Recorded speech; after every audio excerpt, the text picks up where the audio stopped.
Jamie, can you expand a little bit on first-party trust? Sure, Mark. A first-party trust is a trust, again, as I mentioned in one of my other questions, that is designed to be set up by the person or by a court or a family member, but it's for the assets of the disabled person.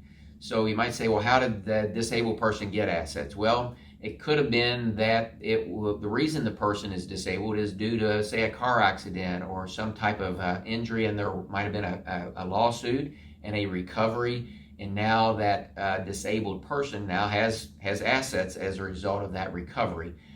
So you can actually, there's a court process, different ways that you can go in and have a trust set up for the benefit of that special needs person. Those funds that are they're the special needs person's assets or funds, they can be transferred now into that trust, and then that person can now qualify for government benefits. So you might say, well, why do you do that, and what's the difference in maybe the third-party trust? Well, in that situation, those trusts generally are going to almost always have to provide a repayment back to the government of benefits that may have been paid by the government during the lifetime of that special needs person.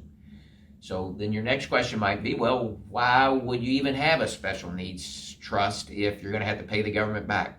Well, one of the reasons for that is there are government programs that many times the government is paying a whole lot less than what you as an individual citizen might have to pay, and consequently it can be a very beneficial opportunity to have your funds set aside, not have them depleted, and then be able to use those to help support and provide some special needs assistance to that special needs person for his or her lifetime.